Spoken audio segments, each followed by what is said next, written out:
Is that better? Is that better? Okay, I apologize, but thank you. Thank you for letting me know the sound is off, but let's start over. Let's start over. What is going on, everyone? Welcome back to the JW Sports Talk Show. Welcome back to Hot Take Tuesday. Season 2, episode 29 is officially here after the holidays, gearing down after Thanksgiving, and, we'll be gearing up for Christmas here pretty soon. And we know the NFL is a pretty holiday-driven league. They always do, special things and all kind of different primetime games, the Saturday stuff, the Christmas Day, the Christmas Eve games. There always have good stuff going on. Hope you guys had a great holiday. Hope you guys had a great day. And I'm not sure how long I'm going to be alive for. I'm not feeling the greatest, but I'm going to push it out, and we're going to grind it out, and we're going to make sure that we get this thing done. So I also do want to have a little shout out to you guys. Thank you, Tones. Thank you, Jags fan. Thank you for everyone stopping by. I hope everyone's doing well. How has your guys' day been? I hope you guys had a great holiday. If you do celebrate, I know some people don't always celebrate the same holidays. Black Friday was the worst idea. You went Black Friday shopping? Oh, man. Yeah. Wait, no. Black Friday game was the worst idea of all time. Okay, I just saw Black Friday, and then I for some reason I didn't see the game part, but was the worst idea of all time. Why you like paranoid now? You're like scared, and that's how I am when I watch scary shows or like horror movies. I'm not really scared of them. I just get paranoid because a lot of them are actually based off of true stories, which is actually more scary. If it wasn't based off a true story, I'd rather not know that, because once you know it's based off a real story, you know that it actually happened, and it's a little more scary. But yeah, man, I just want to say I really appreciate you guys. Last Hot Take Tuesday episode, this is the best Hot Take Tuesday episode we've ever had, and by a mile. It is right now pushing for 2,000 views. It is still going. We're about, it's, a little, I think it's like 250 views away from 2,000, which is absolutely incredible. Like, it was I heard a lot of people like Dead by Daylight a lot more. When I've talked about, when I was still in high school, people would talk about Dead by Daylight and I'd be like, hey man, how about Friday the 13th? They're like, nah, that game sucks. Dead by Daylight's better. I didn't like Dead by Daylight when I played it. I wasn't a big fan of it. I mean, I didn't really give it a shot, but I really like Friday the 13th more. I was one of those very few people. I was an oddball. But all right, guys, it's time to get into hot takes. I don't want to spend too much time here because it's not that that's not that I don't want to. Just I'm not really feeling good. I do have to get up early once again, so I do want to knock these out, but still, I want to do Hot Take Tuesday for you guys. I was, this morning, and, it's crazy, last week, I almost didn't go live for Hot Take Tuesday because I just didn't think I'd be able to get it off. I didn't think I'd be able to squeeze it into my schedule, which, I thought I would be able to. I thought I would just have to go live, or I thought I really wouldn't be able to because something was going on, but I'm happy I did. I'm happy I pushed through. I really wasn't, feeling right, but I'm like, man, it doesn't really matter how you feel. You gotta get up. You gotta keep working, and that's what I did. And I'm so happy I did that because that was the best Hot Take Tuesday episode we've ever had. So, it is what it is. So, Red Friday the 13th video game. I love it too. I'm with you there. All right. So the first hot take is from Head of the Table 23. Time to get into some football talk. Maybe we could do a chill stream like this. Just talking about chill stuff, not really talking about football. I think that's a good idea. I think we could do that one day. I think we could do that when I do the breadstick stream. I'm still planning to do that. I've been doing my homework, trying around breadsticks, and honestly, I really like Pizza Hut's breadsticks. I'm not gonna lie to you. I really like the breadsticks. But when we do a breadstick stream, I think we're gonna do Pizza Hut breadsticks, and I'm not sure what it's gonna be. It's gonna be coming up pretty soon, so keep an eye out. So once again, I apologize for all the blabbering and all the random stuff, but hey, I did, I think it's good to catch up. I think it's good to talk about some real life stuff once in a while. It's good, relax and chill. But all right, now what you guys have officially come here to listen to. First hot take is from Head of the Table 23. Like I said, I'm sorry, I'm still kind of stalling, but I may not be live too long. I'm gonna try and get through these in a decent amount of time. I'm not feeling greatest, but we do have to push through. We have to keep the grind on. So. So officially, the first hot take is from Head of the Table 23. He says the NFL will ban the Tush Push play after this season.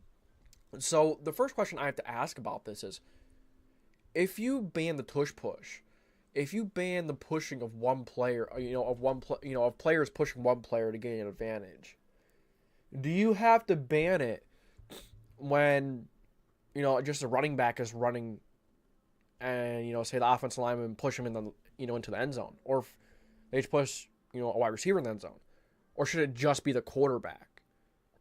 Or should it just be like an under the center sneak?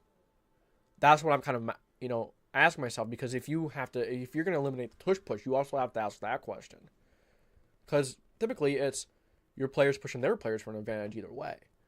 I honestly, my thoughts on the tush push is it's really annoying, and it's really getting to a point where it's like, come on, man, there's got to be something else that they could do. There's got to be something else to do, because everyone knows it coming. Everyone knows it's so annoying, and that's why it might be banned, because NFL fans are really unhappy about it. But if you ask me, the Eagles just have to figure it out. They have really good offensive linemen, and they work to be able to do that. Now, is it kind of cheap? I think so in a way. But at the same time, their quarterback bench is what? Jalen Hurts benches, 600 pounds? Or not benches, squats. He squats, 600 pounds. They're, it's kind of their goal. It's kind of something that they, that they really want to do for that reason. They're using their strengths. And I don't know if you can really take a strength away from a team just because it's working so well. You know what I mean? It may be something really annoying. Like, oh, it's 4th and 1, it's 3rd and 1, we already know what they're going to do. It might be really annoying, but as a matter of fact is, it's not like you go ahead and and ban the Chiefs from passing the football. We'll say, you can't ban the Chiefs from passing the football when you have Travis Kelce and Tyreek Hill and Sammy Watkins and such. It's a little bit different of a situation, but it's not. You can't really take something away from the NFL just because one team is using it really well. Now, are they abusing it? Yes, it feels like that. But they figured it out. And it may be really annoying, yes, but they figured it out, and I don't think you could ban it. Yeah, a lot of people are getting mad that the Eagles are doing it, but why aren't the other teams doing it? Why aren't they doing it at that level? But once all the teams get it figured out, then I think it should be banned. Because then it's kind of going to be annoying. It's just going to be a 3rd and 1, 4th and 1. And, it's not even going to be that entertaining if it comes to that. But I think as long, I don't know. I think it's a very, they're really rough wires. I don't think you can really ban it. I think you kind of just have, other teams just have to get better at it. That's simple. But if every team starts doing it at a high level and it's ruining 3rd and shorts, 4th and shorts, and just know what they're going to do, then I can see the NFL banning at that point. But only one team has it figured out. And I don't think you could take one of their best weapons away on 3rd and 4th and short.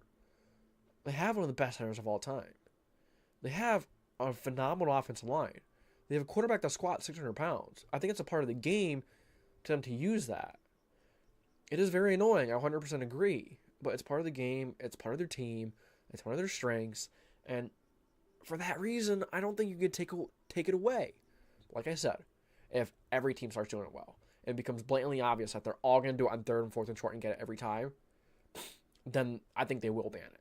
But for now, only one team can do it. And not every team is going to be able to do it like they can. So I think it's unfair to ban it. But if all the fans are getting really mad as it is, the NFL might do it already. And maybe it's better to do it now instead of it happening in the middle of the season, and then ratings just plummet when every 2nd, 3rd, and 4th and short are just sneaks. But no other team is doing it as well as the Eagles. So, it's not really fair. Life is unfair, yeah. But I think it's completely fair than use. The way not everyone builds their team the same way. It's not everyone's cup of tea of picking up the first round in that way.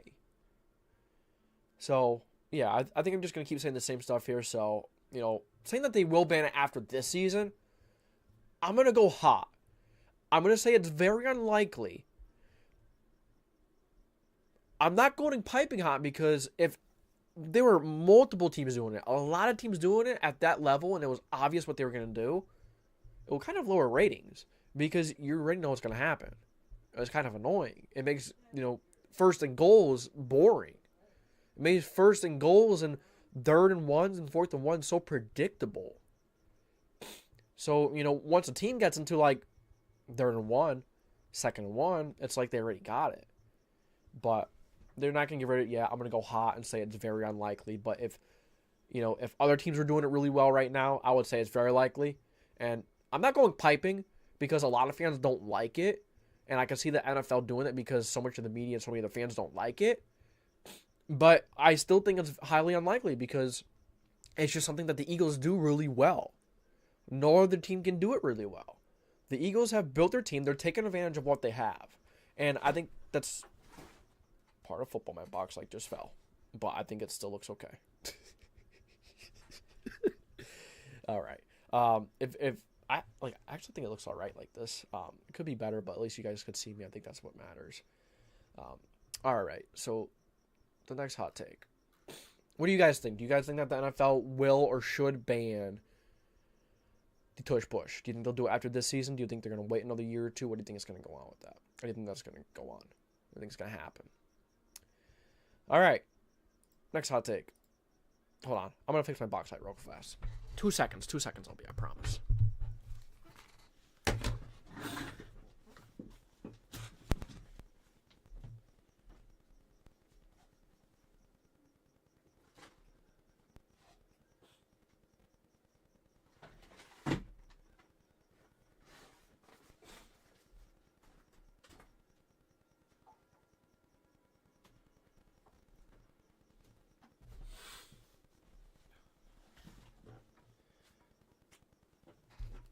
All right. All right. The box light is fixed. Box light is fixed. Okay. Let's move on.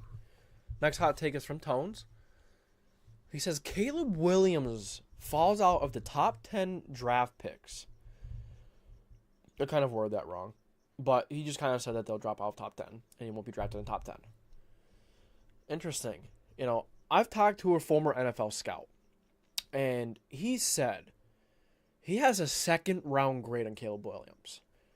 Now, let's talk about Caleb for a minute.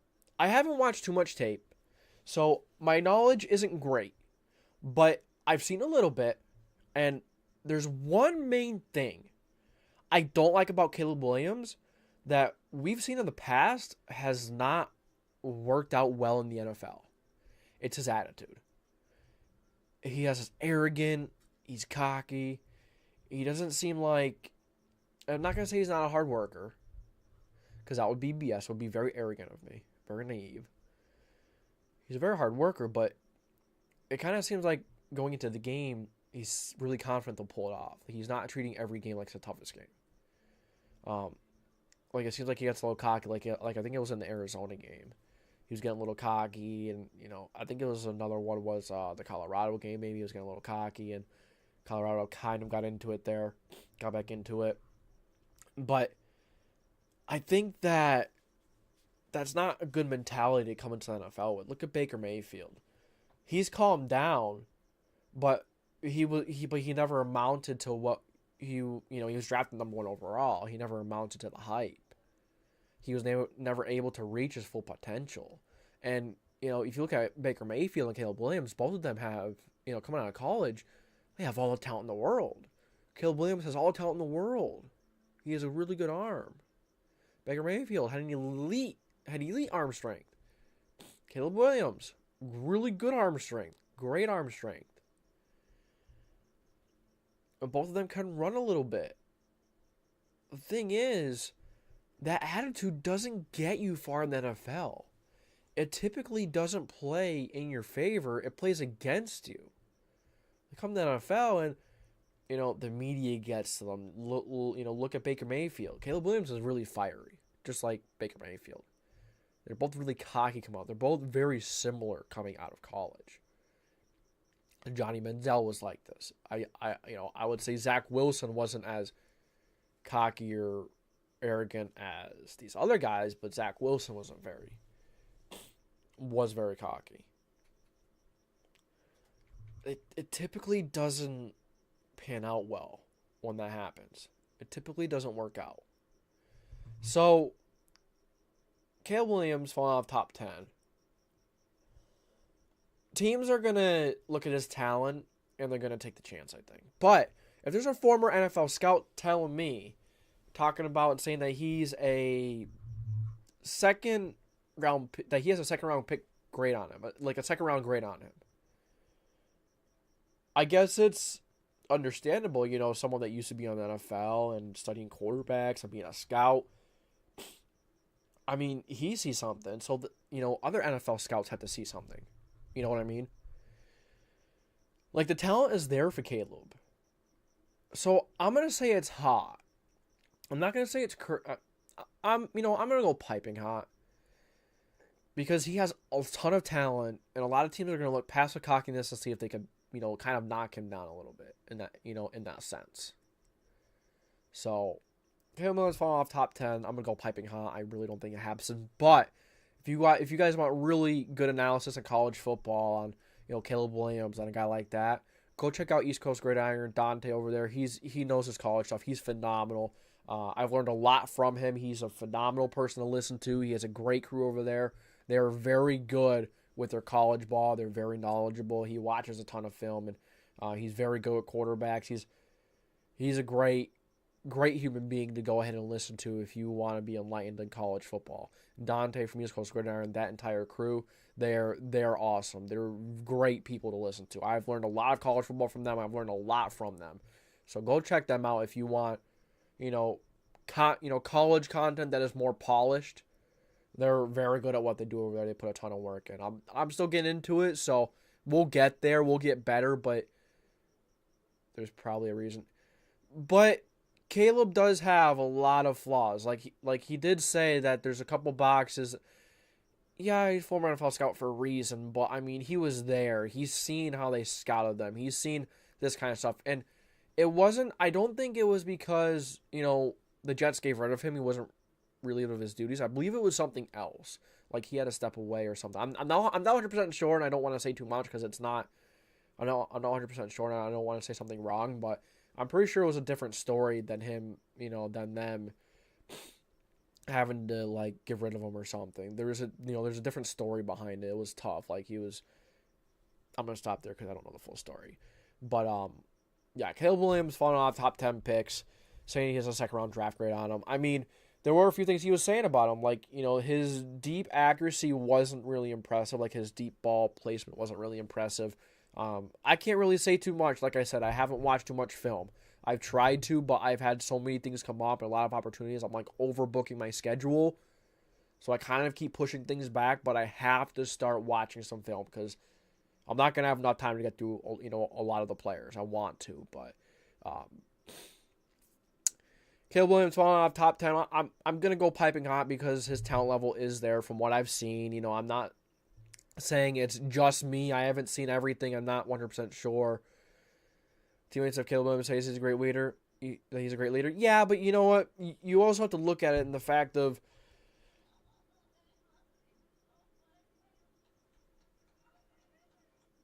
players do have, a lot of class. They're not going to just throw their teammates under the bus, but we'll see. Maybe I'm wrong. I still, I haven't went through and watched any press conferences, but I've seen, he seems very cocky, and I don't think I really said he's not a good leader. I just think he's a bit cocky, and I think he goes in the games being a little too confident that they're going to win, just kind of taking it for granted. And typically those quarterbacks don't last. Typically those quarterbacks phase out and they don't stick around for a while. So we will see, but Caleb Williams falling off top 10. I'm gonna say that's piping, just because of all the talent. He has all the talent in the world. But we've seen last year, a player that we thought we would go in the top 5. Will Levis fell all the way to the second round. So we'll see. We'll see what goes on. But I'm gonna go piping hot because he is very talented. He has a lot of great talent. But my feelings and my my analysis, my thoughts on him may change as I watch more tape. Maybe I'll drop him to the second round like Daniel Kelly has, but we will see. So next up on Hot Take Tuesday slate is from Joshua Kisisnger. Colts make the playoffs at 11-6. So the Colts are really exceeding my expectations, to be honest with you. Did not think that the Colts would be a great football team. I'm not saying they're great. They're not a great football team. They're a good football team. Offensive line is decent. The defense, they're inconsistent. They have their games. They have their bad games. Although the defensive line has been impressive. But one thing I will say is they have been really good in big-time moments and important moments. They've been good in the red zone on offense and defense. They've been running the football well. I think the biggest thing is Gardner Minshew is a bit, very inconsistent. He turns the ball over a lot. His happy feet are horrible. Like when he's horrible under pressure. When you start seeing those happy feet, it gets scary because, he's probably going to loft it. He's probably going to overthrow it, and it might be a pick. We've seen perfectly in that Jaguars game. He threw, 3 interceptions, fumbled once or twice. It was bad. He does make some nice plays here and there, and it seems like he's he's good outside the pocket. He knows how to roll outside the pocket. Like, he's a veteran. He's not a great quarterback. He's a backup for a reason. And the Colts to make the playoffs, I think 11-6 is a bit generous. I mean, they're already doing better than I thought they would. I really think it's great coaching that is getting them where they're getting them. Winning some games that they may not have should. They probably shouldn't have beat the Ravens. No, they really shouldn't have. But let's take a peek at their schedule, at the remainder of their schedule. I know they play the Titans next week. That's a 50-50 ball game. We don't have Grovert Stewart. We don't have Jackson fan. I will get to your comments at the end. I'm just trying to really sit with the topic and then get to all the hot takes at the end or the comments at the end. So I'm not ignoring you, man. I'm just trying to stay with the flow of the topic, and then I will 100% address your comments as we go here. The last couple weeks we have the Titans. Now, to be honest with you, the Buccaneers game, I didn't think the Colts would win that one. I thought it was a really bad matchup. But versus the Titans, they had Derrick Henry, Grovert Stewart. We've had I think the 10th, or we've had one of the worst, no, it might be the third worst rushing defense, or bottom 5. It's one of the worst rushing defenses in the last 3 weeks. We've had one of the worst rushing defenses without Grovert Stewart. And that's going to need to be cleaned up against the Titans. We're playing Derrick Henry. They're going to run the football well. If they run the football well, Will Levis is probably going to cut us up a little. Will Levis has looked pretty good. I think him sitting and the Titans saying, "Hey, you're number 3. You're going to have to work for the starting spot. We're not just going to give it to you. We're not just going to give you the backup spot." They made him work for it. And I think that has made him a better player. He has worked hard. Seems like he has worked hard. He's made a lot of improvements. He's staying in the pocket, making really good throws. Seems like he is processing the field at a really nice level. At a really nice pace, much better than I thought he would. Seems like his accuracy is better. It's not as crazy, it's not as wildly inconsistent as it was in Kentucky. That was still early. And tape is still getting out on him. Well, he's looked pretty good. He's looked much better than I thought he would. But you're going to have to stop the run. And on defense, it depends what defense is going to show up. The first time around, DeAndre Hopkins absolutely killed us. He killed us. Can we run the ball again? Can we do what we did the first time? I don't know. And it's really difficult to beat a team the second time around. Really difficult to beat any, division rival twice. All right, then you have the Bengals. They have really good receivers. I don't really know if it matters too much who the quarterback is for how good the receivers are. Unless our defensive line can get after it. If our defensive line can stay consistent down the stretch here, if the defensive line can continue to play really tough and play at a very high level as they have been, then I think this Colts team has a chance to make the playoffs. Now, the AFC is just wild. You had the Bills. I feel like the Bills have to make it, man. But their schedule is so tough. They still have Miami, Dallas. I think they have San Fran yet. They have a lot of tough games, and it is no guarantee whatsoever. I think they play the Chiefs after their bye, so it's going to be tough. It's going to be really tough for the Bills to make the playoffs. Have a really nice stretch. Now they just give the Eagles a good run for their money. That's a team the Colts have to worry about. The Bengals game is going to be, well, really, the Titans, the Titans game is big as well. The Titans, if the Titans beat you, you're going to be matched with the Titans, I'm pretty sure. No, you're not going to, but it'd be pretty close. It's going to be pretty close. Then you have Bengals. We'll see. We'll see what I'll do against the Bengals. That's going to be a big one. They do good receivers. They have a good passing defense. And the running defense is one of the worst in the NFL. That's something the Colts can exploit. Will John Taylor be back by then? I'm not sure. But Zach Moss has proven that he can step in and he can step up while JT is not in. Steelers. The Colts haven't beaten the Steelers since 2008. That has to end sometime soon, right? But we'll see how Kenny Pickett continues to improve with no Matt Canada. Seems like he had a really good game last week. I think the Steelers have 450 yards or something. They outgained their opponent by a ton. The Falcons, they're a sneaky team. They can run the football really well. If you could stop the run, you could pressure Desmond Ridder or Taylor Heinicke, whoever will be at this point, you have a good chance. The Raiders, at home, I think we're at home versus the Raiders. Let's check real fast. Yep, we are at home versus the Raiders, so that's big. They have to come all the way from the West Coast to the East Coast. We beat the Raiders last year. We seem to go back and forth with the Raiders. And then last week, the Texans. I think that the Texans and the Colts game, I think that game might be for one of the last playoff spots. I can see it. Because the Colts have a really favorable schedule. They really do. And, if it was a tough schedule, I would say they probably don't have a shot. Especially if the Bills were looking like the regular Bills. If the Bengals had a healthy Joe Burrow, I'd say that they would lose to the Bengals. They're on a 3-game win streak. And this coaching staff has them playing at such a high level. So, I say 11-6 is a little generous. I'm going to say 10-7. And I say they barely make it. No, you know what? I don't know if they're going to make it with the Texans. See, I don't know. This is a tough one. It really is. Because the Colts, they've been playing really well. But are they that good as they've been playing? I really think it's the coaching that is getting the Colts playing the way they are. They're so well coached. And they are playing well in big moments. So that's props to the players right there. Props to the players right there. Playing really well in big time moments. And it's, props to coaching too. But the players have to go out there and execute at the end of the day as well. But for the Colts to make the playoffs at 11-6,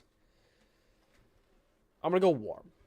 I'm going to say it's unlikely, but considering the rest of the schedule is favorable, I'm not going to say it's hot, like it's crazy unlikely, or it's not going to happen at all. We'll see. But, yeah, I'm going to go warm. All right, Jags fan. I don't know if the NFL would put 3 AFC South teams in the playoffs. The league views the division as bad. I mean, the division has a bright future. I really do. You have a really young and good-looking Jags team for the future. As long as Trevor Lawrence can, continue to do what he's doing the last 2 weeks. Trevor Lawrence has looked phenomenal. CJ Stroud continue to play the way he has, man? How will Levis look? It's kind of tough saying that. How will Levis look at, will he continue to develop and play better and better? I guess I'll say I gotta stop saying but then you have, the Colts. We'll see how, it seems like the coaching is phenomenal. We'll see how, if Anthony Richardson can develop. Him getting hurt is probably the best thing that could have happened for him, because he's going to be able to learn more. But I'm going to say it's unlikely that they make the playoffs, because I have a feeling that Texans and Colts game, I have a feeling that's going to be the game that's going to decide who's going to make the playoffs. The second team from the AFC South. The Jaguars are 100% making it. That is not in question. The Texans, the Colts playing CJ Stroud. Second time around, like I said, it's difficult to beat your division round the second time around. So we'll see if they can do it. But the Colts making the playoffs at 11-6. I'm going to warm, say it's a bit unlikely. Last but not least, SilverSabs. Frank Reich is hired as the Eagles' offensive coordinator next season, regardless of the result this season. I like this one. Frank Reich going back to Philly, where he brought them on that magical run. Did a phenomenal job there, but don't forget, Doug Pearson there. Doug Pearson's he's been a really good coach for the Jaguars. He was awesome in Philadelphia at that time. And, but will Frank Reich go back? It'd be pretty weird for Nick Sirianni coming from a Frank Reich team, coming from a Frank Reich, coaching tree in Indianapolis. Well, they're all under each other at one point in Philly. I believe Nick Sirianni came from Philly with Frank Reich. And, could you imagine Frank Reich being under Nick Sirianni? It kind of would seem weird. It would seem different because one was kind of like the boss at one point, and then it changes. But they don't really look at it like that, honestly. But Frank Reich being hired as the Eagles' next offensive coordinator next season, regardless of the result of this season, saying Brian Johnson is going to be fired. I don't know if Brian Johnson is going to be fired. I mean, the offense is playing really well, and maybe at times the offense doesn't seem as creative or as good as it did with Shane Steichen, which thank goodness the Colts hired Shane Steichen. Shane Steichen is a beast. Freaking love Shane Steichen. But, as we've seen, Frank Reich is not a very good head coach. He was a very good offensive coordinator in Philly. But are the Eagles going to part ways with Brian Johnson after one season? I highly doubt it. And, even though the Eagles may not be looking or playing as well as they did last year, I mean, they just beat the Chiefs and the Bills 2 weeks in a row. Now they're playing the Niners. What if they beat the Niners? What if they come out of this stretch 3-0 and then they play the Cowboys? What if they beat the Cowboys? What if they come out of the stretch at 4-0? That is wild. Insane. But what's also tough is you're going to have to beat all those teams again in the playoffs. Typically playing teams a second time around is a lot more difficult. And if you beat the Cowboys this time, but you play them again in the playoffs, it's going to be that much more difficult to beat them the third time around. Very difficult to beat teams 2 times in a row, especially really good football teams. They're going to come with a different game plan next time. They're going to come with a better game plan. But Frank Reich being the next offensive coordinator next season, I'm going to go piping hot because I'm interested to see if Frank Reich is going to be done with coaching. He's at least going to take a year off or 2, I could see. Because, fired halfway through the season in Indianapolis and then fired halfway through the season in Carolina. Couldn't get the job done. Doesn't have the accountability factor. I would like to see him get another crack at offensive coordinator. He's a great human being. He's a great person. But I'm not sure if he's a leader. I'm not sure if he's a great leader for an NFL squad. I'm just not sure if that's the case for Frank Reich. But him being hired as Eagles as the next offense coordinator, piping hot. I don't think Brian Johnson is going to be relieved of his duties after 1 year. This offense is still playing at a high level. Was it as creative as it was with what's his name? Shane Steichen. It's not going to be that creative. But we've seen what has happened the last 2 years. The reputation isn't really good with him right now. So are players really going to like that? And him coming back to the same position would be interesting. I don't think it will happen. But you never know. You never know. What if he takes a year or 2 off, then Brian Johnson's gone? But next season, regardless of the results, I'm going piping hot. But all right, guys, that is all I got for you guys today. Thank you for joining me on episode 28 of season 2. I don't know why that says episode. No, this is episode 29. I don't know why that says episode 28. I thought I fixed it on these. Hold on. Is it this that had to be taken away? It was that had to be taken away. All right, guys, that's gonna be it for this week's Hot Take Tuesday. Episode 29 of season 2 is officially concluding. Remember, we did a giveaway at the beginning of the month, so it's not at the end of this month. We will be doing a giveaway at the end of next month for Hot Take Tuesday, the last episode. But that is all I got for you guys today. Thank you for tuning in to the JW Sports Talk Show. I hope everyone enjoyed this episode. I'm sorry, it really wasn't, didn't really feel like the episode flowed right. I feel like I struggled at times in this one, but I really hope that you guys enjoyed. I'm happy I got through it. You know, I had to grind it through it. You know, I had to push through. I'm not feeling great. You know, we pushed through. We grinded through it. And is that a... Why the heck do I have a plastic bag back there?